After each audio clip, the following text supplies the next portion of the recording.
Benar ya Tuhan, pujian ini menjadi satu iman kami. Pada jalan Tuhan sajalah kami mau melangkah. Pada jalan Tuhan sajalah kami mau melaju. Karena kami yakin dan percaya, Tuhan tidak pernah meninggalkan kami. Tuhan selalu beserta dengan kami. Dan segala sesuatu akan terjadi indah pada waktunya. Terima kasih ya Tuhan, terima kasih. Engkau begitu baik pada kami. Kalau kami ada sebagaimana kami ada hari ini, kami tahu semua ini hanyalah anugerah-Mu. Kami pada pagi ini boleh memuji-muji dan memuliakan Tuhan. Sekarang saatnya bagi kami juga untuk duduk dengan tenang, mendengarkan firman Tuhan. Berbicaralah ya Tuhan, karena kami anak-anak-Mu siap mendengar. Urapi untuk hamba-Mu yang akan mengajarkan firman Tuhan. Ya Tuhan, taruhkan firman-Mu itu pada lidah hamba-Mu, supaya hamba-Mu hanya bertutur kata dan berbicara, seturut dan sesuai dengan firman Tuhan saja, dan bukan sekehendak hatinya sendiri. Terima kasih, berkati waktu kami dalam mendengarkan sabda-Mu. Hanya di dalam nama Tuhan kami Yesus Kristus, Tuhan dan Juru Selamat kami hidup, kami sudah berdoa. Amin. Amin. Silakan duduk kembali.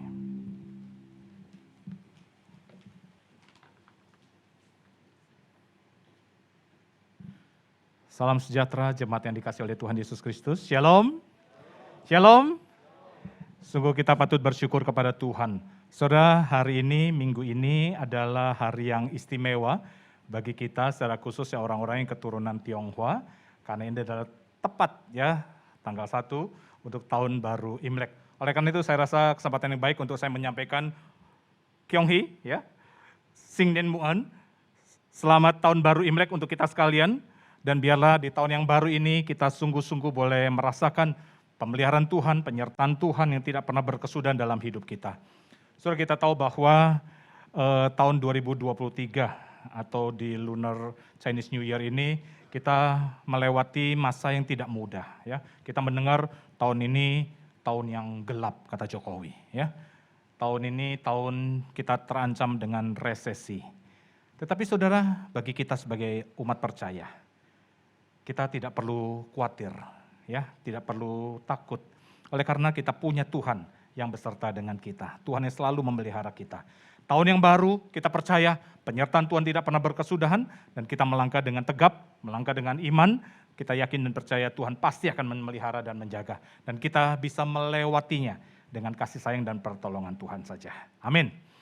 Bapak Ibu dan jemaat yang dikasih oleh Tuhan, tema yang diberikan kepada saya dalam khotbah minggu ini adalah kesusahan sehari cukuplah untuk sehari. Nah, nats ini terambil dari Matius pasal 6 ayat 34. Satu ayat saja. Mari saya ajak untuk kita membuka Matius pasal 6 ayat 34. Saya sudah siapkan slide-nya untuk kita baca bersama-sama ya. Jadi 2 kali berturut-turut kita akan baca bagian ini bersama-sama ya. 1, 2, 3. Sebab itu, janganlah kamu takut akan hari besok, karena hari besok mempunyai kesusahannya sendiri. Kesusahan sehari cukuplah untuk sehari. Sekali lagi, sebab itu janganlah kamu khawatir akan hari besok, karena hari besok mempunyai kesusahannya sendiri. Kesusahan sehari cukuplah untuk sehari. Sampai sedemikian jauh pembacaan kita akan firman Tuhan. Berbahagia setiap kita yang tidak hanya membaca, tapi juga merenungkan firman Tuhan ini siang dan malam dan melaksanakan dalam kehidupan sehari-hari.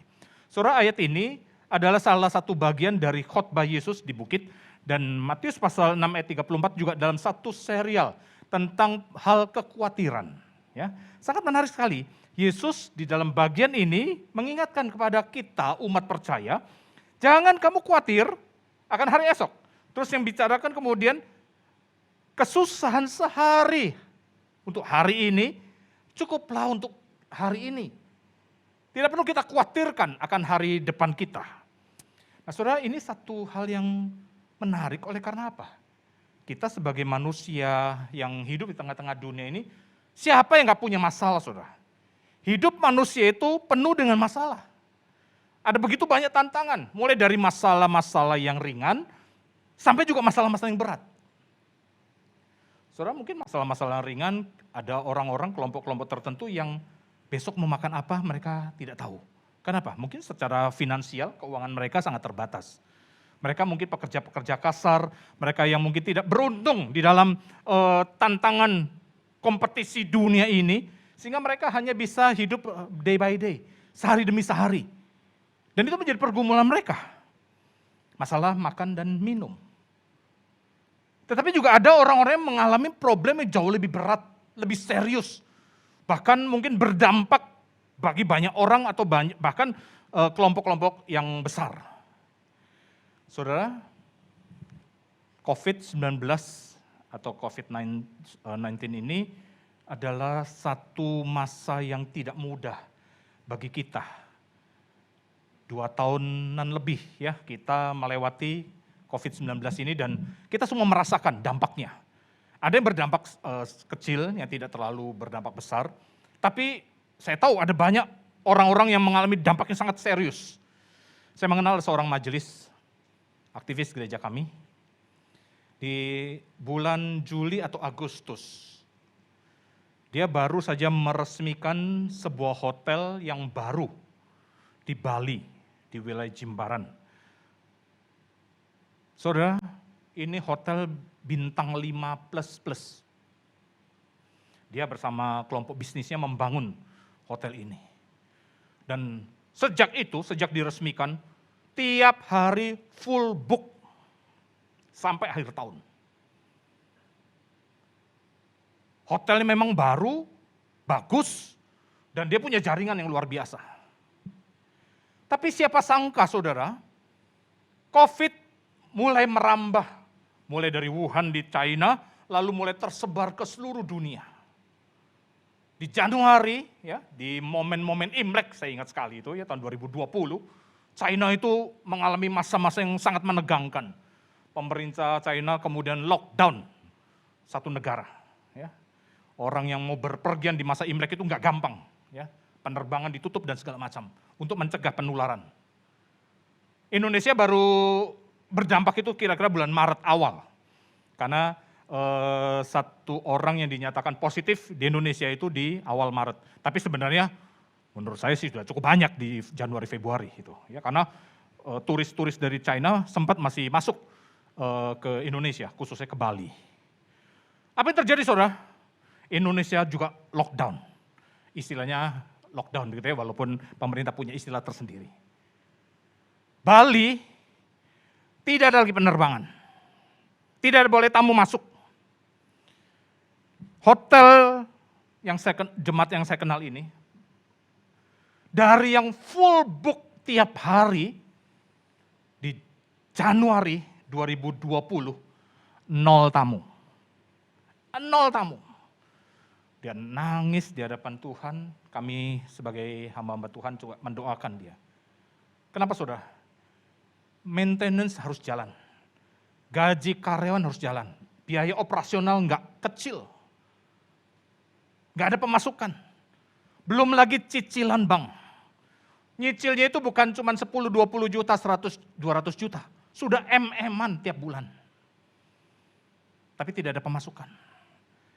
Dan dia enggak bisa bertahan lama, kolaps. Harus jual hotelnya. Dari yang begitu luar biasa sukses, langsung dia hancur-hancuran bisnisnya. Ini sangat berdampak pada bisnis-bisnis yang lain. Semua terdampak. Saudara, siapa sangka masalah yang terjadi mungkin kita menghadapi begitu luar biasa. Kita mungkin akan kehilangan orang-orang yang kita cintai. Karena COVID-19 ini sangat-sangat mengerikan. Saya ingat pada waktu awal-awal COVID namanya masih orang-orang jauh yang belum saya kenal. Tapi begitu varian Delta sudah mulai orang-orang terdekat, kenalan-kenalan, jemaat-jemaat, bahkan sampai anggota keluarga kami. Saudara, bukankah ini yang terjadi dalam hidup kita? Problem datang silih berganti. Dan kita tidak tahu kadang-kadang melangkah ke depan ini bagaimana. Banyak orang sudah mulai kehilangan, bukan cuma kehilangan harta, tapi juga kehilangan saudara. Siapa yang bisa menghindari masalah saudara? Hanya orang mati saja yang tidak punya masalah. Kita semua pasti punya problem. Besar kecilnya masing-masing punya pergumulan. Persoalan adalah badai ini nggak bisa kita halangi. Datang saja. Persoalannya adalah bagaimana cara kita merespons terhadap badai. Terhadap masalah, terhadap problem yang terjadi, yang menghantam kita. Ada berbagai macam cara orang-orang menghadapi problem ini. Ada yang cara yang paling konyol, yaitu orang yang melarikan diri dari masalahnya. Dia nggak tahu harus berbuat apa, kemudian dia mulai meninggalkan, merasa bahwa begitu berat problemnya, dan meninggalkan problem ini dengan cara-cara yang tidak tepat. Problem rumah tangga, anak-anak akhirnya melarikan diri pada apa? Minum minuman keras, obat-obatan terlarang. Saudara, yang terjadi ini bukan menyelesaikan masalah, justru menimbulkan masalah baru. Karena cara melarikan diri dari masalah itu bukan cara untuk menyelesaikan masalah. Tetapi banyak orang melakukan ini. Suami yang tidak terima dengan pasangan istrinya yang mungkin melakukan hal-hal yang mengecewakan, bukan untuk menyelesaikan problemnya, tapi malah dia melakukan selingkuh. Akhirnya apa? Menimbulkan problem baru dan tambah serius. Melarikan diri dari masalah bukan cara yang tepat untuk menyelesaikan masalah. Tapi banyak orang melakukan cara-cara seperti ini. Atau cara yang kedua, bukan meninggalkan tetapi panik, bingung, mau lakukan apa. Hanya bisa nangis, marah, stres. Sekarang lagi trennya juga orang berkeluh kesah di sosial media. Saya heran ya, sosial media ini di satu sisi sangat bermanfaat dan berguna untuk pelayanan kita, dalam penyebaran Injil dan segala macam. Tetapi seringkali terjadi, banyak orang mengungkapkan aibnya, problem-problemnya itu di sosial media. Dan gak sungkan-sungkan, gak malu-malu. Curhat kepada semua orang yang gak jelas. Dia pikir aman. Dia pikir selesai cerita plong. Ya plongnya dia. Dia gak sadar bahwa dampaknya itu kemana-mana. Orang yang membaca, dia lupa. Dia punya pasangan, dia mungkin punya keluarga, punya anak, punya orang tua. Waktu aibnya diceritakan, dibongkarkan, dampak itu begitu besar. Hati-hati saudara. Hati-hati dengan sosial media kita. Seringkali akhirnya kita terjerumus pada problem yang baru, masalah-masalah yang baru, oleh karena kita kurang bijaksana di dalam menyelesaikan setiap pergumulan dan masalah kita. Kita akhirnya salah melangkah. Tetapi sangat tepat kalau kita mengambil langkah yang ketiga, yaitu berani. Berani menyelesaikan masalah, menghadapi masalah dan selesaikan. Ada begitu banyak tantangan-tantangan yang dihadapi, nggak masalah. Ya. Siapa yang nggak punya masalah? Tadi katakan, hanya orang mati saja nggak punya masalah. Tetapi ketika kita berani menghadapi masalah dan menyelesaikan tepat pada waktunya, itu adalah orang-orang yang dewasa. Orang-orang yang dewasa. Bapak, Ibu, dan saudara yang dikasihi oleh Tuhan. Menjadi orang dewasa itu bukan hanya sekedar faktor usia, umur yang sudah dewasa. Tapi orang dewasa adalah orang-orang yang mampu bijaksana menghadapi setiap problem hidupnya dan menyelesaikannya secara dewasa. Inilah yang menjadi poin kedewasaan seseorang. Sangat menarik sekali saudara, kata jangan khawatir atau jangan takut di dalam Alkitab, mulai dari Kejadian sampai Wahyu, ada 365 kali diungkapkan dalam Alkitab. Menarik sekali saudara ya. Kata jangan khawatir, jangan takut, atau jangan cemas dan seterusnya, 365 kali. Kita tahu saudara dalam 1 tahun hidup kita ada berapa hari? 365. Tepat. Artinya apa saudara? Kita melihat di sini bahwa Alkitab firman Tuhan ini menyadarkan kepada kita semua, gak ada yang perlu kita khawatirkan, gak ada yang perlu kita takutkan dalam setiap problem yang kita hadapi. Gak ada alasan bagi kita untuk melangkah. Kenapa? Karena Tuhan ada di dalam perjalanan hidup kita. Itu loh saudara yang mau dikatakan. Biar kesusahan kita hari ini cukuplah untuk kita hari ini saja. Kenapa? Tuhan pasti menyertai kita, kemana kita melangkah. Wow, saudara, kalau demikian, apalagi alasan bagi kita untuk menghadapi hari depan secara optimis. Kita memang nggak tahu akan hari esok kita, tapi kita tahu siapa yang menuntun jalan hidup kita, siapa yang menyertai jalan hidup kita, yaitu Tuhan yang menyertai kita. Oleh karena itu saudara, inilah yang sangat luar biasa yang Tuhan mau ajarkan kepada kita pada hari ini. Kesusahan sehari cukuplah untuk sehari. Sebenarnya apa yang mau Tuhan ajarkan sih dengan nats ini? Ada beberapa hal. Yang pertama saudara, supaya jangan kita membawa beban masa lalu atau masa-masa yang lalu, hari-hari kemarin itu, di hidup kita hari ini. Saya nggak tahu saudara problem kita masa lalu. Mungkin beberapa kita sangat serius, berat. Yang kadang-kadang kita sudah dihantui dengan apa yang terjadi di depan ini. Disebut jangan kamu khawatir, karena kekhawatiran itu seringkali hanya sekedar cara berpikir kita, pandangan kita. Kejadiannya mungkin tidak akan terjadi seperti itu, tapi kita udah takut duluan. Kita sudah dihantui, kenapa? Karena di masa-masa yang lalu, problem itu begitu menakutkan buat kita. Saudara, seringkali kita akhirnya pesimis menghadapi ke depan ini. Tantangan gak gampang. Dan setiap kita bisa muncul tiba-tiba problem itu. Baru beberapa hari yang lalu saya berkunjung, membesuk ke rumah sakit Persahabatan, rumah sakit khusus untuk paru-paru di Rawamangun. Saya membesuk ponakan saya sendiri, jadi anak dari adik saya, yang divonis oleh dokter paru-parunya itu putih, ya, blank, sehingga dia susah bernafas. Memang di bulan Agustus dia mengidap COVID positif, tapi usianya ponakan saya ini masih 19 tahun, ya, masih sangat strong, muda, dan gejalanya ringan, hanya batuk-batuk. Memang meminum obat COVID, sempat menjalani dikurung itu, isoman, ya, isolasi mandiri. Tapi nggak perlu sampai ke UGD atau sampai ke ruang ICU, nggak. Biasa saja, seperti pada umumnya, OTG, ya, orang tanpa gejala. Ya batuk-batuk saja, biasa. Tapi siapa sangka, rupanya dia mengidap long COVID, gitu ya. Jadi virus ini belum tuntas dibereskan. Waktu awal sempat di ronsen hanya ada bercak-bercak kecil ya di paru-parunya.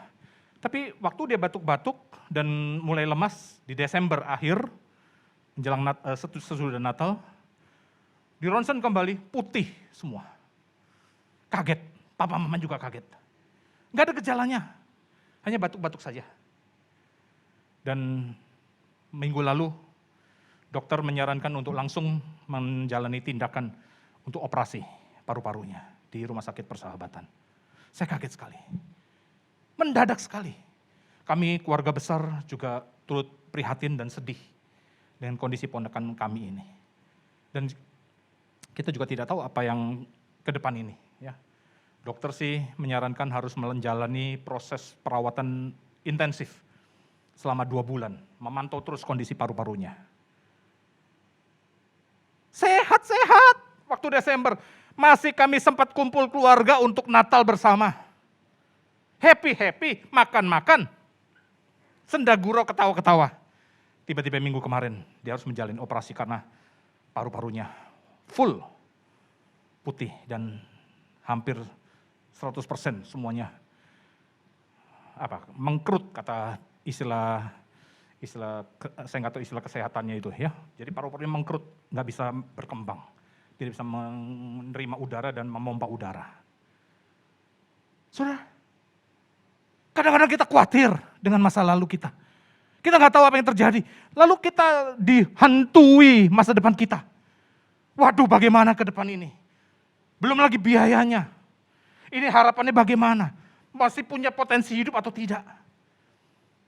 Saudara, kita bisa mengalami begitu banyak masalah, problem hidup kita. Yang membuat kita merasa, ya Tuhan, kenapa ini terjadi? Kenapa ini terjadi? Sehingga kita mulai khawatir, jangan sampai ke depan ini problem bukan berkurang, makin bertambah. Saya memang bukan orang tua dari ponakan saya, tapi saya merasakan kesedihan hati adik saya dan istrinya. Mereka menangis pada waktu saya doakan. Karena saya rasa bagi kita orang tua, ketika kita tahu anak kita sakit, nggak usah sakit yang berat, saudara. Sakit yang enteng saja, demam. Kita orang tua pasti gelisah, bukan? Ya, kita pasti gelisah. Kalau boleh yang sakit itu saya, pindahin. Saya yang sakit dan anak saya sehat. Apalagi sakit yang serius seperti ini. Bukan faktor biaya saja. Apakah masih punya kesempatan hidup adik kami ini? Saudara, begitu banyak bertubi-tubi barangkali kita terjadi problem hidup ini. Tapi saudara, kenapa Tuhan menuliskan ayat ini bagi kita? Bukankah manusia menghadapi kesulitan-kesulitan ini normal? Dan khawatir itu juga biasa. Semua orang pasti khawatir, semua orang pasti cemas. Kenapa Tuhan bilang jangan kamu khawatir? Kita seringkali dihantui dengan apa yang terjadi akan datang ini. Karena kita nggak tahu akan terjadi hari esok kita. Mau besok ini terang atau mendung. Besok ini jalan lurus atau berliku-liku. Bapak, Ibu, dan saudara yang dikasih oleh Tuhan. Sekali lagi saya tidak tahu problem masalahmu satu persatu. Tapi saya sangat yakin setiap kita tidak imun terhadap masalah. Kita menghadapi setiap problem-problem. Dan kita tidak tahu harus melangkah seperti apa. Maka saudara, kenapa Tuhan mengatakan cukuplah kesusahanmu hari ini untuk hari ini saja. Supaya apa? Kita melangkah ke depan ini dengan satu keyakinan mengandalkan Tuhan dan menaruh harapan kita sepenuhnya kepada Tuhan saja. Karena Dialah penguasa hari esok kita. Nggak ada cara lain. Semua perjuangan kita pada akhirnya kita letakkan di bawah salib Tuhan. Karena kemampuan manusiawi kita sangat terbatas. Dan ketika kita mengandalkan kemampuan diri manusiawi kita, justru malah menimbulkan problem itu makin tambah berserius. Karena kita memakai cara dan hikmat manusiawi kita. Kita lupa ada Tuhan yang menjaga dan memelihara kita. Seringkali kita jauh lebih bisa merasakan kehadiran Tuhan hanya dalam lingkungan-lingkungan rohani seperti ini. Kalau kita di gereja, gitu ya. Oh, kita bisa menyanyi haleluya, haleluya. Tapi tanpa sadar, di dalam hati iman kita yang kecil ini, kita ragu. Kita mulai mempertanyakan di mana kebaikan Tuhan. Ini menjadi problem dalam hidup kita sebagai manusia. Sekalipun kita adalah orang-orang yang tahu firman Tuhan berkata demikian, tapi dalam prakteknya, Alkitab ini hanya sebuah teori, karena keseharian kita lebih mengandalkan hikmat dan kemanusiawian kita. Oleh karena itu saudara, ada beberapa pelajaran rohani yang ingin saya sharingkan dalam kesempatan firman Tuhan siang hari ini. Mengenai Matius pasal 6 ayat 34 ini. Yang pertama saudara, mari kita menengok ke belakang, melihat bagaimana perjalanan iman kita yang lalu, dan kita melihat betapa banyak jejak-jejak kaki pemeliharaan Tuhan yang sangat luar biasa. Sadarkah kita kalau hari ini kita bisa datang ke gereja dalam tubuh yang sehat, ini adalah pemeliharaan Tuhan. Ada begitu banyak orang yang tidak bisa menjalani hidupnya dengan baik. Nggak tahu apakah masih bisa menjalani hidup dengan baik. Karena faktor kesehatan dan segala macam.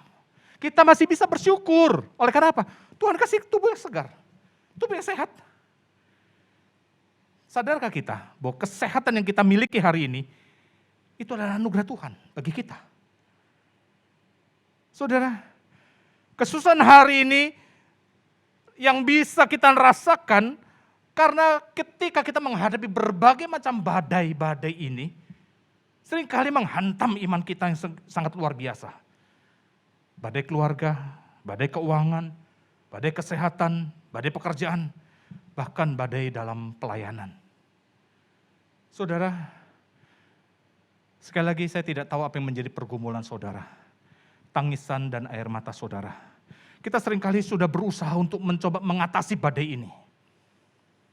Saudara perhatikan lukisan dari slide ini, saya sengaja cari di Google, ya.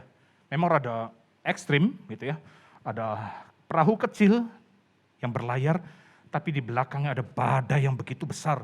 Ini semacam tsunami yang akan menghantam, mencaplok kapal itu. Dan tumbang, dan terhempas mungkin. Mungkin itulah kondisi kita hari ini. Kita nggak tahu. Tetapi saudara, satu hal yang harus kita sadari dan kita syukuri. Kalau kita menengok ke belakang, pemeliharaan Tuhan yang sangat luar biasa. Masakan Tuhan tidak jaga kita ke depan? Saudara masih mengingat perjalanan orang Israel keluar dari tanah Mesir? Mereka berkeluh kesah. Mereka marah. Engkau mengantar kami ke padang gurun dan kami mau makan apa? Musa pun juga tidak tahu harus menjawab apa pertanyaan dari orang-orang Israel yang tegar tengkuk ini. Tapi luar biasa pembelian Tuhan terjadi apa? Tiap pagi embun itu Tuhan ubahkan menjadi mana. Dan semua orang Israel diperintahkan untuk mengambil secukupnya untuk makanan mereka hari itu. Setiap hari Tuhan cukupkan dengan mana. Mana adalah lambang kehadiran Tuhan dalam kehidupan orang-orang percaya, umatnya Israel itu. Mereka minta daging, Tuhan sediakan daging burung puyuh yang begitu luar biasa. Mereka butuh air, Tuhan sediakan sumur di Marah untuk memuaskan dahaga mereka. Padahal mereka sedang berada di padang gurun, terhampar luas. Bulan November kemarin, puji Tuhan saya ada kesempatan untuk melakukan perjalanan wisata rohani ke Israel dan berkunjung ke Mesir. Melewati apa yang disebut padang gurun Sinai. Tempat di mana orang-orang Israel dalam perjalanan. Bukan setahun 2 tahun, saudara. Berapa lama? 40 tahun putar-putar di padang gurun. Kayak apa sih padang gurun, saudara? Saya kaget sekali. Padang gurun yang sangat gersang. Sepanjang mata memandang. Hanya hamparan padang pasir. Kering, nyaris tidak ada tanaman apa-apa. Dan saya jujur mengakui, kalau saya jadi salah satu peserta perjalanan keluar dari Mesir menuju ke tanah perjanjian, dan ada di padang gurun Sinai seperti itu, jangan-jangan saya sama kayak mereka, berkeluh kesah. Musa, kamu mau apain kami? Kami datang ke padang gurun ini. Kami mau makan apa? Kami mau minum apa? Bapak, Ibu, dan jemaat yang dikasih oleh Tuhan. Barangkali itulah realita yang terjadi dalam hidupmu. Kita sedang berada di padang gurun. Tapi hari ini saya mau mengatakan, coba kamu belajar menengok ke belakang.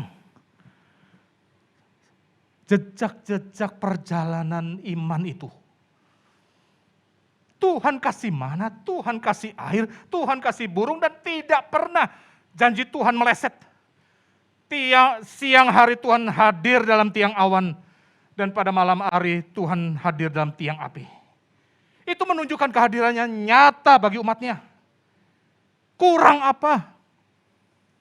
Artinya setiap perjalanan iman kita di masa lalu, Tuhan menjaga kita. Dia tahu apa yang kita butuhkan. Jadi apalagi alasan untuk kita khawatir? Nggak ada, saudara. Nggak ada alasan bagi kita untuk khawatir. Dan sejatinya kekhawatiran itu justru meragukan keimanan kita. Berapa banyak kita orang Kristen hanya menjalani religiusitas keagamaan kita, tapi kita melalaikan apa dengan spiritualitas hidup kita. Saya membedakan antara religiusitas dengan spiritualitas. Religiusitas itu seperti ini, saudara. Kita tiap minggu ibadah, ya, nggak lalai. Kita mungkin tiap hari berdoa. Kita membaca Alkitab, kita melayani, kita melakukan segala aktivitas kerohanian kita. Tapi itu hanya sebuah ritual, sebuah keagamaan kita. keseharian yang kita jalani semata-mata karena saya ini agamanya Kristen dan saya harus menjalani ini. Kalau kita hanya puas pada satu titik religiusitas saja, saudara, apa bedanya kita dengan imam-imam dan ahli Taurat yang dicatatkan dalam Alkitab? Ingat saudara, Tuhan Yesus pernah menegur ahli-ahli Taurat ini, imam-imam ini. Yesus katakan, kamu ini kayak kuburan yang di luarnya dikapur putih, tapi di dalamnya penuh dengan tulang belulang. Kenapa? Karena imam-imam kurang apa dalam soal ibadah? Kurang apa dalam soal pelayanan? Kurang apa dalam soal pengabdian mereka soal keagamaan? Bahkan mereka dikatakan sempurna. Sempurna. Mereka hafal luar kepala setiap bagian firman Tuhan. Kita boro-boro menghafal satu Alkitab. Satu nats saja juga mungkin susah kita menghafalkan. Orang Yahudi hafal luar kepala seluruh Taurat ini. Kurang apa? Mereka sangat luar biasa. Tapi Yesus menegur mereka begitu keras. Kenapa? Karena mereka dalam keagamannya bukan membuka mata rohani mereka lalu menyembah pada Yesus. Justru mereka adalah orang yang paling militan, paling keras menghantam untuk menangkap Yesus dan membunuh Yesus. Kenapa? Karena kepuasan kepada religiusitas saja. Bukankah ini juga terjadi pada kelompok-kelompok garis keras? Mereka sangat menghargai ibadah-ibadah mereka, keagamaan mereka. Tapi mereka nggak toleran dengan orang-orang yang lain. Mereka merasa paling benar.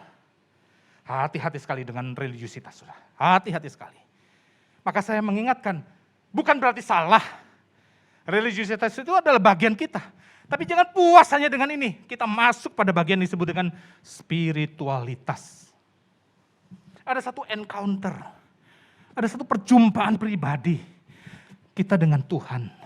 Sehingga ketika kita membaca firman, tidak hanya membaca teks demi teks, tapi ada touching, hubungan personal kita dengan Tuhan. Tuhan berbicara kepada kita dan kita mendengar dan kita melaksanakan. Kita akrab gaul dengan Tuhan. Itu yang diharapkan. Dan kita bisa mengasihi orang yang Tuhan kasihi. Kita bisa menangisi jiwa-jiwa yang Tuhan tangisi. Kita begitu mencintai Tuhan dan dibuktikan dengan mencintai sesama. So itulah yang seharusnya terjadi dalam kehidupan kau dan kehidupan saya. Kita semua. Maka saudara, apalagi alasannya kalau Tuhan sudah membuktikan di masa-masa yang lalu menjaga, maka percayalah Tuhan terus akan menjaga dan memelihara kita. Saya senang dengan seorang tokoh yang bernama Dietrich Bonhoeffer. Seorang teolog besar di awal abad ke-20. Memang dia adalah penganut teologi liberal. Cukup keras pandangannya. Tetapi yang sangat menarik adalah kesaksian hidup Bonhoeffer. Dia dipenjarakan oleh karena dia bersama dengan kelompoknya tidak setuju dengan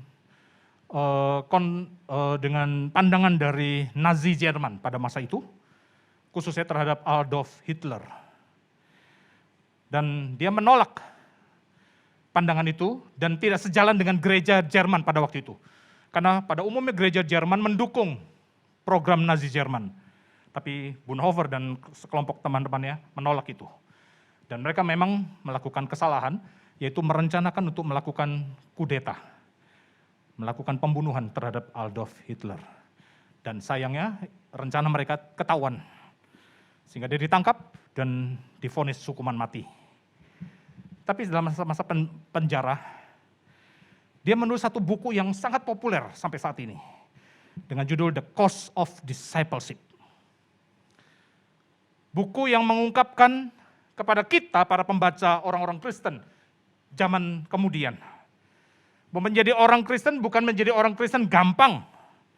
Bukan menjadi orang Kristen yang cemen. Orang Kristen yang hanya lembek.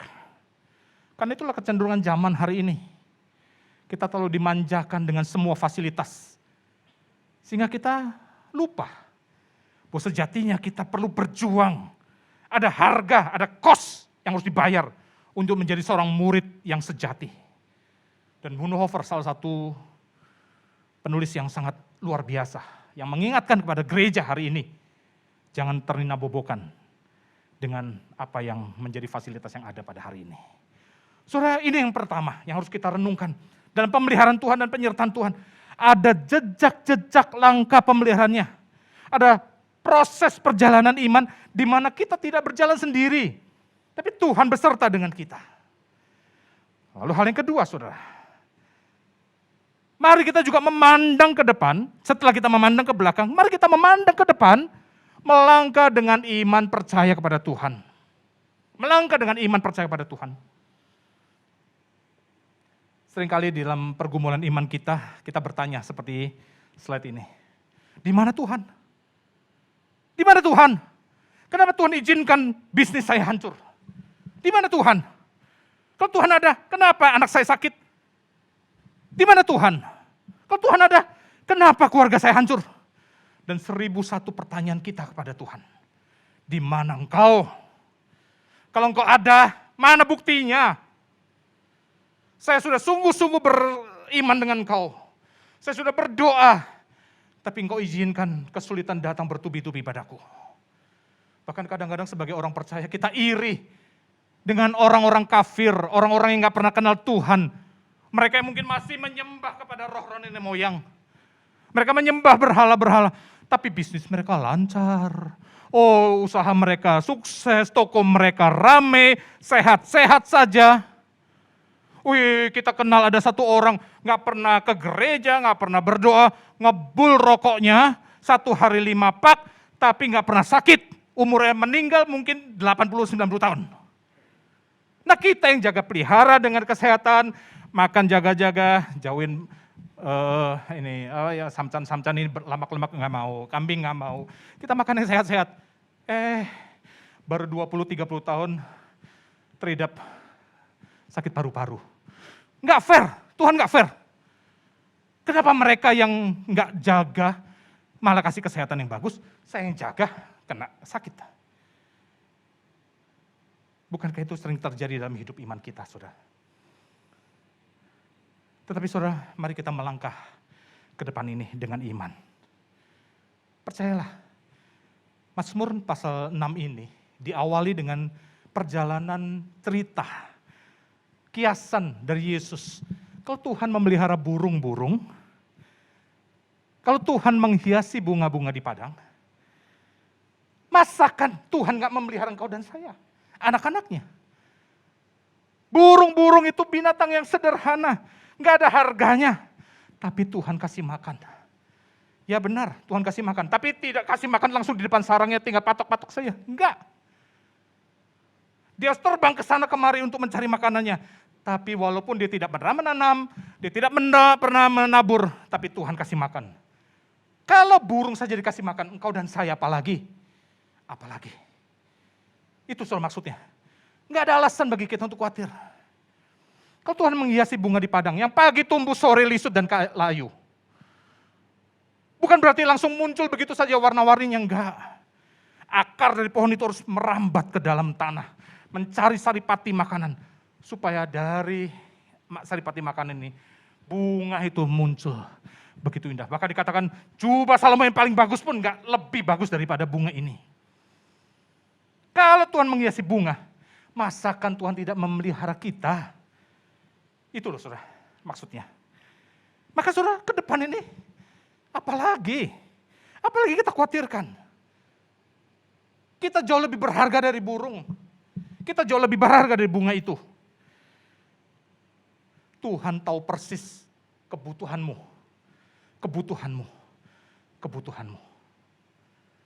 Jangan ajarin Tuhan. Tuhan tahu persis apa yang mau dia lakukan. Yang perlu kita perbaiki adalah sikap kita. Kita ini loh, yang seringkali gundah gulana, seringkali kehilangan iman. Hari ini firman Tuhan mau mengatakan, jangan kamu khawatir. Kesusahanmu hari ini cukuplah 1 hari ini. Gak usah khawatir, karena Tuhan tahu apa yang engkau butuhkan. Tuhan tahu persis apa yang kamu butuhkan. Yang terakhir, saudara, yang ketiga. Pegang komitmen. Pegang teguh pada janji Tuhan. Karena itulah bagian kita. Tuhan sudah buktikan pemeliharaannya dalam hidup kita. Pegang dengan serius janji Tuhan. Yesus mengatasi setiap masalah kita. Jadi bagian kita cuma satu. totalitas menyerahkan hidup kita pada Tuhan. Tapi bukan berarti berdiam diri. Enggak, seperti burung ini tidak disediakan makan di depan sarangnya. Kita harus berjuang, kita harus bergumul dengan sungguh-sungguh dan berusaha semampu yang kita bisa lakukan. Tapi dalam perjuangan kita bukan perjuangan yang sendirian. Perjuangan kita adalah perjuangan bersama dengan Tuhan. Totalitas penyerahan hidup kita bukan berarti membuat kita cuma tidur di rumah dan tunggu perjalanan atau mujizat Tuhan datang pada kita. Tidak. Kita harus keluar, lakukan bagian kita. Dan selebihnya, totalitas serahkan sama Tuhan. Karena Dia yang berhak untuk memberikan berkatnya pada kita. Jadi bukan pada Tuhannya, tapi pada sikap kita, saudara. Pada sikap kita. Kita seringkali lalai. Kita seringkali meninggalkan Tuhan. Kita seringkali lemah iman. Maka sangat penting bagi kita, saudara, berdoa memohon kepada Tuhan. Ampuni kami ya Tuhan. Karena kami umat-Mu ini penuh dengan kelemahan. Teguhkan iman kami, teguhkan iman kami. Kesusahan cukup untuk hari ini, artinya apa saudara? Kita tidak usah membawa beban masa lalu kita, yang pertama. Kita tidak usah khawatir akan masa depan kita. Dan biarlah hari ini, yang kita sedang jalani ini, kita melangkah dalam penyerahan totalitas sepenuhnya kepada Tuhan, yang Dia sanggup untuk memelihara kita. Itu artinya. Artinya apa saudara? Berarti nggak ada alasan bagi kita untuk yakin dan teguh melangkah. Walaupun katanya tahun 2023 ini gelap, katanya akan resesi. Kalaupun itu terjadi, Tuhan pasti akan menjaga engkau dan saya. Menjaga kita. Tapi bukan berarti lalu kita berkelimpahan. Bukan itu mungkin kebutuhan kita. Tapi Tuhan pasti cukupkan. Amin saudara? Amin. Saya tutup dengan satu ilustrasi saudara. Ini adalah satu gambar seekor burung yang begitu tenang bersarang di tengah sekitarnya badai. Air terjun yang deras, hujan yang lebat, guntur yang menakutkan. Tapi dia bisa bersarang dengan tenang di sekitar badai itu. Minta maaf ini rada ngeblur karena resolusinya rendah. Saya coba cari-cari yang lebih tajam, nggak ada. Tapi apa yang mau digambarkan dari lukisan ini saudara? Barangkali kita hari ini sedang berada di tengah badai itu. Kita sedang berada di problem yang serius itu. Tapi ingatlah satu hal, bahwa Tuhan tidak pernah meninggalkan kita. Saya tutup dengan Yohanes pasal 14 ayat 27. Damai sejahtera ku tinggalkan bagimu, damai sejahtera ku berikan kepadamu. Dan apa yang ku berikan tidak seperti yang diberikan oleh dunia kepadamu. Janganlah gelisah dan gentar hatimu. Ini janji Tuhan bagi kita. Jemaat sekalian, pegang teguh janji Tuhan ini. Maka kita akan melangkah dengan satu keyakinan iman. Walaupun kita nggak tahu apa yang terjadi, tapi satu hal yang pasti terjadi. Tuhan memelihara kita. Amin saudara. Amin. Mari kita tunduk kepala, kita masuk dalam doa. Terima kasih ya Tuhan, untuk apa yang kami sudah baca dan renungkan dari firman-Mu. Yang menyadarkan kepada kami umat-Mu ini, betapa luar biasanya pemeliharaan-Mu dalam hidup kami. Kesusahan yang kami hadapi hari ini, cukuplah kami rasakan hari ini. Karena kami tahu, di masa yang lalu Tuhan menjaga, ke depan pun pasti Tuhan akan pelihara. Hanya bagian kami pegang teguh, dengan iman yang kuat, melangkah ke depan ini. Terima kasih untuk firman-Mu. Ya Tuhan, hamba-Mu menyerahkan setiap jemaat-Mu yang hadir dalam ibadah pada minggu pagi ini. Mungkin mereka sedang menangis, air mata mereka terurai dengan setiap problem masalah yang dihadapi. Dan Kau tahu persis apa yang menjadi problem hidup mereka. Ya Tuhan, hamba-Mu berdoa untuk mereka. Datang kepada mereka, usapkan air mata mereka, hiburkan mereka, jamah sakit penyakit mereka, atasi setiap permasalahan mereka. dan Tuhan berikan jalan keluar. Tapi bukan apa yang menjadi kehendak kami saja, tapi sesuai dengan rencana dan maksud Tuhan saja. Terima kasih ya Tuhan. Hamba juga berdoa untuk gerejamu di tempat ini. Biar menjadi gereja yang mulia, gereja yang misioner, gereja yang bersemangat di dalam kehidupan pelayanan mereka. Dan menjadi berkat bagi setiap orang-orang yang dilayani. Berlipat-lipat ganda, bertumbuh, dan memuliakan Tuhan. Terima kasih, kami sungguh bersyukur untuk apa yang sudah kami dengar. Jadikan kami bukan saja pendengar firman Tuhan yang baik, tapi ajarkan kepada kami juga menjadi pelaku firman Tuhan yang baik. Di dalam nama Tuhan kami Yesus Kristus, Tuhan dan Juru Selamat kami hidup, kami sudah berdoa. Semua katakan, amin. Tuhan berkati.